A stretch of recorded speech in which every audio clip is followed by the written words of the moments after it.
Faradita Natasha, NIM 201041173. Mahasiswi Universitas Muhammadiyah Jember, Fakultas Ekonomi dan Bisnis, Prodi Manajemen. Seperti biasa di video kali ini saya akan mempresentasikan atau memaparkan kembali materi yang sudah Bapak Idris Mahmudi jelaskan, dan dengan materi kali ini itu judulnya Perjalanan Manusia. Tidak jauh berbeda dari materi pembahasan materi di video sebelumnya, masih sama-sama tentang manusia. Oke, langsung saja ya. Bagaimana sih perjalanan manusia? Di kehidupan manusia itu memiliki perjalanan yang panjang, melelahkan, bahkan penuh lika-liku, dan melalui berbagai tahapan-tahapan, yang dimana tahapan itu berawal dari yang pertama, alam arwah, yang kedua, alam dunia, dan yang ketiga, alam barzah, dan yang terakhir, alam akhirat. Yang pertama, alam arwah, yang dimana ruh manusia itu berkumpul menjadi satu, tetapi sebelum manusia, ruh itu sudah berkumpul. Yang kedua, alam dunia. Dunia adalah tempat yang fana atau rusak. Allah Subhanahu wa Ta'ala telah menurunkan seperangkat pedoman yang dikhususkan untuk manusia agar tidak tersesat di jalan yang salah. Dan Allah Subhanahu wa Ta'ala juga mengutus Rasul-Nya untuk menurunkan wahyu yang berupa Al-Quran dan hadis sebagai penjelas dan pedoman hidup untuk manusia tanpa adanya keraguan. Sayangnya banyak yang ingkar terhadap pedoman ini. Banyak yang menuruti hawa nafsunya ketimbang menjalani pedoman yang sudah Allah berikan kepada kita. Akhirnya mereka berada di jalan yang sesat dan menyesatkan. Na'udzubillahi min dzalik. Jadi untuk kalian, jadikanlah Al-Quran itu sebagai pedoman kalian, dan agar selalu berada di jalan yang benar dan tidak ada di jalan yang salah. Yang ketiga, alam barzah.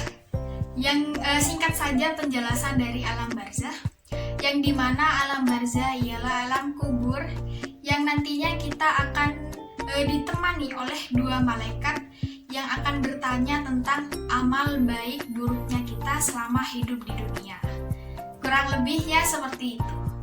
Yang keempat, alam akhirat, yang dimana kehidupan di hari akhir nanti bakalan diawali dengan hari kiamat. Dan hari kiamat itu mencakup seluruh alam semesta, dan penghuni kubur itu dibangkitkan kembali dan dikumpulkan di padang mahsyar untuk dihisab atau ditimbang amal baik buruknya. Kurang lebih pandangannya seperti itu. Pada dasarnya manusia itu hanyalah beriman kepada Allah Subhanahu wa Ta'ala, dan kunci hidup di dunia itu, di dunia kita menanam dan memanennya di akhirat. Selanjutnya, orientasi manusia atau tujuan manusia diciptakan. Apa sih tujuan manusia itu diciptakan?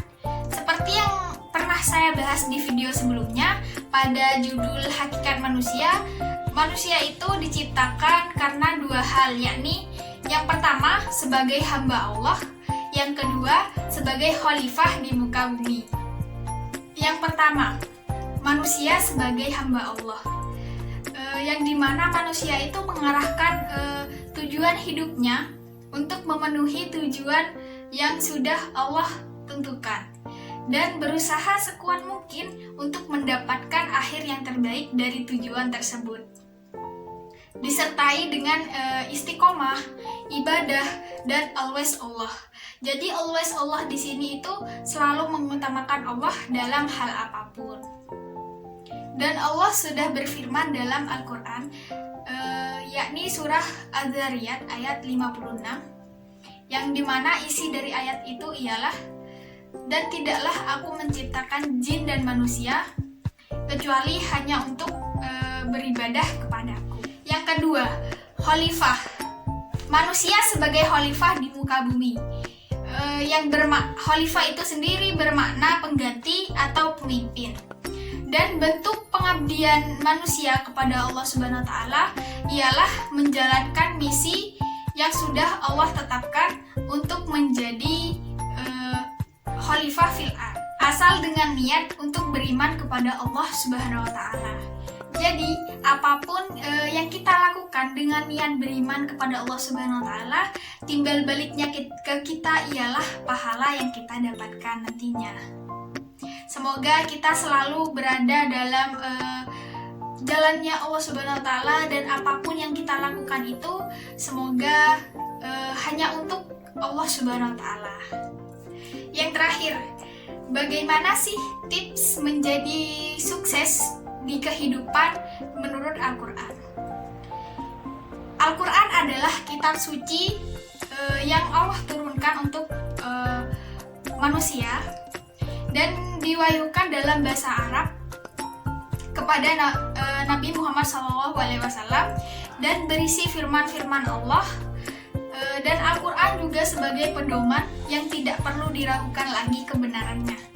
Jadi ikutilah dan bacalah.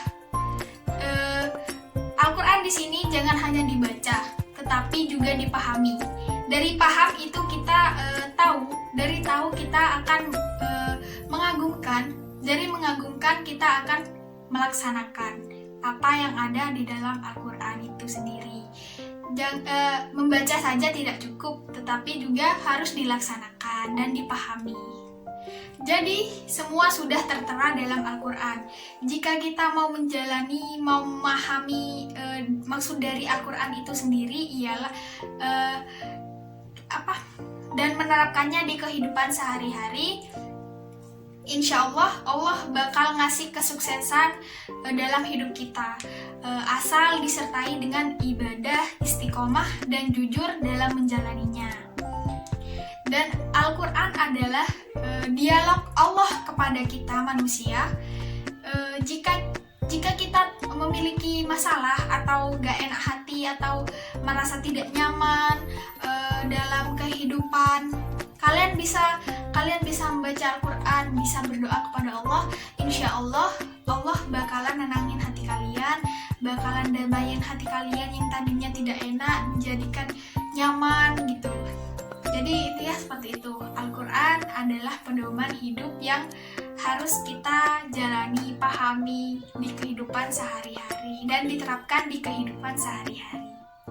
Jadi inti dari pembahasan materi kali ini ialah manusia memiliki beberapa tahapan yang diawali dengan alam arwah, alam dunia, alam barzah, dan alam akhirat. Dan manusia itu diciptakan dengan tujuan yang pertama menjadi hamba Allah, dan yang kedua itu menjadi khalifah fil ard atau menjadi khalifah di muka bumi. Dan bacalah, pahamilah, terapkanlah Al-Quran dalam kehidupan sehari-hari. Insya Allah kesuksesan akan Allah berikan kepada hidup kita. Sekian video presentasi yang bisa saya sampaikan. Jika ada salah, itu adalah kekurangan saya. Jangan lupa di like, di subscribe, dan di share ke teman-teman kalian. Semoga video ini bermanfaat untuk kalian semua. Dan stay safe buat kalian semua. Semoga selalu dalam lindungan Allah Subhanahu wa taala. Sekian, wassalamualaikum warahmatullahi wabarakatuh.